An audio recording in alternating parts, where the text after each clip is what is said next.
Chris, you've voted in this before, not this year, but in past years. Do you think Kawhi deserved to be the MVP? Look, I hate to disagree with Hubie Brown because I love Hubie Brown. So do I.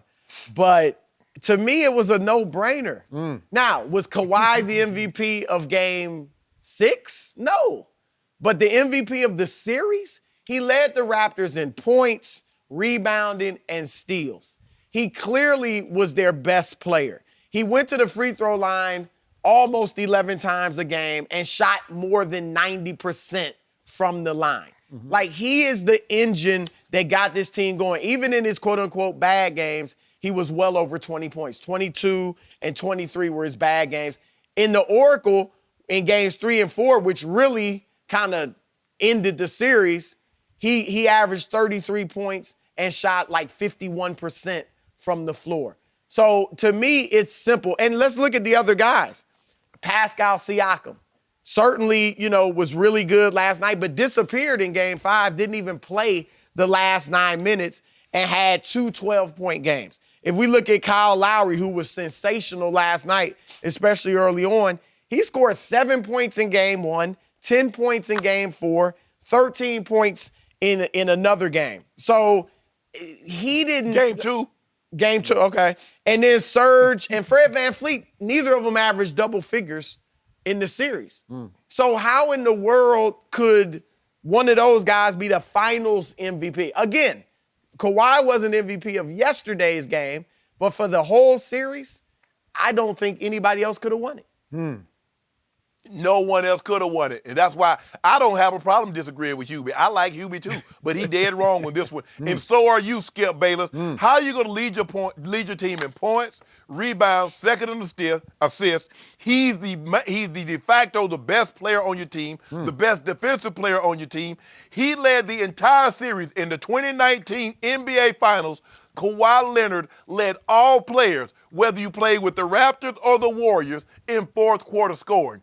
Chris, you touched on it. Game 3 and 4, after they lost Game 2, Nick Nurse huddled his team up in the locker room and said, guys, all we got to do is go back, get one game in Oracle, and we're back on serve. Kawhi Leonard stood up and said, F it. We're going to get both. B-O-F-F. Get both of them. And now, Chris, you know this. Had Kobe said something like that, had Michael said something like that, do you understand the lore that would have went with that? And then they go get both of those games and they win the NBA Finals? That's a good point. A better point is, wait a second, Kobe and Michael had never quit on some previous team before they came to the Phoenix? Stop shooting against Phoenix. You remember that game when he went shoot? When he demanded a trade? You remember that, Skip Bayless? Yeah, I do. Okay, I thought you did. I know you remember everything, especially when it comes to Kawhi. But you seem to forget everything about Michael, about how he lost Game 1 when Magic put that triple-double on him. But we're talking about Kawhi and the Finals MVP. If anyone else had won it, man, Skip, that would have been the biggest ripoff since the Louisiana Purchase. Really? That was a pretty big ripoff. Yes. I got to give you that one. That was a good one. We got him. Oh, and next to Russia, when we swindled Alaska from Russia for $7 million, they thought it was wasteland. We've been pumping oil off Alaska ever since. Although Manhattan Island was a pretty big ripoff too, right? A lot of ripoffs in American history. So, here's my problem. I'm all about fourth quarters, and we just gave the MVP to a guy who is not the closer for the Toronto Raptors, because VanVleet was the closer, which is why Hubie said, I'm going to go with the closer. He closed again last night with 12 fourth quarter points, including 3 huge threes, while Steph was going 0 for 4 from 3. And I thought Fred VanVleet did a sensationally underrated job of hounding and dogging Steph throughout the series, because they started starting him, like in second halves, they would just play him. He was playing high minutes, all of them on Steph. And we just talked about Steph before you rejoined us here. And Fred's about 6 feet tall, maybe. I don't know if he's taller. Probably about right? 6 Maybe. feet. Okay. A little stockier than Steph. He's stockier, but he was just all up in him. The whole series he was in him, just hounding him, just taking him out of what he did, fighting through picks. Yes. And it was a big deal what he did on defense. No, it was huge. Okay? And the driving force of the Raptors, the whole series, was Kyle Lowry, because he was getting in the lane at will. He was beating people off dribbles and just breaking down and destroying, picking to pieces Golden State's overrated defense, because there wasn't a lot going on there to me. But he was literally the driving force and came up so big. The turning point game was game 3 at Oracle because it's 1-1. And he dominated that game with 23 and 9. And then he dominated the first half last night and set a tone that reverberated for them through the second half because he scored 21 by halftime, 15 in the first quarter. So he deserves some, his value was at least equal to me to number 2's value. Okay? Over the whole series as the point guard, the driving force. Now we get to the fourth quarter. Well, Van Vliet closes because number 2 can't, because there are 3 big games where he just completely disappears down the stretch. I've never seen anything like it, but I saw it in San Antonio, and I kept telling him he doesn't have a fourth quarter backbone. It's not how he is made.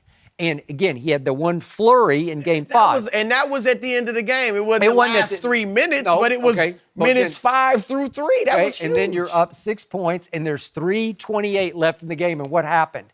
Nothing happened. He disappears. He takes 2 shots, misses both of them, one of them an air ball, and they blow a 6-point lead at home to set up what was last night's game. Where was Van Vliet?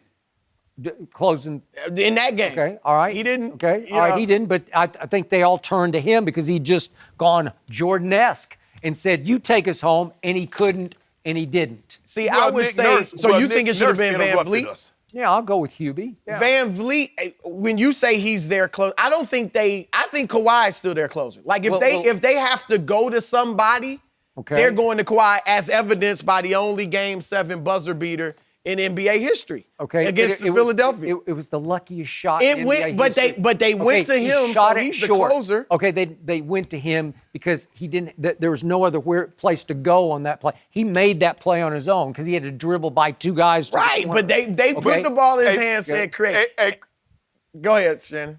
Hey, Chris, if you ask him this, why in the fourth quarter? We saw it last night in the backcourt. They trapped Kawhi to get the ball out of his hand. Yep. If you remember Game 5, they trapped Kawhi to get the ball out of his hand. Why are they not trapping Van Vliet? If they're so afraid of him, why would they not trap him to get the ball out of his hand? I'm glad you brought up the last play in Game 5, because if you're that guy that you're talking about, if you're the MVP of the finals, you just take on Klay Thompson and just drive him hard left, and you just shoot the shot. Nobody can stop you from shooting that shot. Michael Jordan passed up shots. Okay, but over a 6'2" John Stockton. But there's not an obvious open guy. Just drive it and shoot it. It's your basic. Van Vliet. We talking about the closer. Van Vliet's the guy that Kawhi passed. I think he was shocked that he got the pass. He could have had a look. He could have shot that. He didn't. Okay. He gave it to Lowry. Okay, the play was actually being run in a baseline screen by Gasol to get Lowry free in the corner, right? But Van Vliet, there was talk of why didn't he take that shot. And I'll buy that. Right? I will give you that. I just look and Van Vliet played tremendously, and you brought up a good point about his defense, because I'm sure that when the Hubie Brown's thinking too, he helped shut down Steph. But you know the difference between being the superstar that everybody is counting on and being a guy that whatever I give him is gravy. That's huge. Like, they're not looking to Van Vliet to carry him in the fourth. I give him credit. He hit some huge shots. He's got guts and he's got skill. But it's different when nobody expects it. You know what Skip Bayless doing? Skip Bayless wants to give the server more credit than the cook. I understand that you brought me my meal in a timely manner, but you ain't prepared nothing in the back. Van Vliet he just brings it out. Yeah. Why was the cook 6th in plus minus? Because the cook was 6th on his team in finals plus minus. You like that? I don't love that. Fred Van Vliet. I don't really like plus minus because Fred Van Vliet played unbelievable, and he was -10 last night. Okay. You like that? All right. That's a good one. But look at his fourth quarter. I don't know if you can flip to his fourth quarter plus minus, because it's not going to be -10. His fourth quarter was I don't know what it was last night. Plus 6, okay? And they Kawhi's was +4. Okay. And help me out on this, Mr. Sharp. What happened in a pretty pivotal game 2 down the stretch in Toronto? Klay Thompson pulls his hamstring and he is gone. And all of a sudden, Steph Curry just goes into his shell and can't even get a shot up. He goes 0 for 0. And what did number 2 do down the stretch of a home game? Did he come up big? He was waiting on. He was waiting on Fred VanVleet. He was waiting on the close of the close. Oh, really? I think it was quite the opposite of that. I think Van Vliet's saying, are you going to do it or not? Because he winds up scoring 6 points on 2 controversial plays. He gets away with an offensive foul where he just elbows Draymond. No, right that's That's all part of the NBA. You know okay. that. No, I don't. I would have called that. Hold on. foul. Michael. I'm calling that foul. Chris, this was an elbow to the chest. Hold on. What did Michael Jordan do to Byron Russell? Right. Okay, it was a Byron Russell still stuck. it was a subtle push with an open hand. Subtle. This is a forearm to the chest. It was a subtle push. Skip. No, come I don't on. think Michael Jordan could stand up to Skip Oh, Bayless please, standards please, in no. 2019. Hey. That would be an interesting discussion. And then how did he get his last 2 free throws? He drives it, and DeMarcus just picks his pocket clean, and the last 2-minute report says, we blew that call. And he gets to go to the free throw line and make 2 more free throws. And that's all the points he scored down the stretch, and they lost. They lost. It's baffling to me how anybody could think anyone other than Kawhi. You know what's is- baffling to me is that nobody holds this guy accountable for disappearing in 3 of the 6 fourth quarters. Nobody.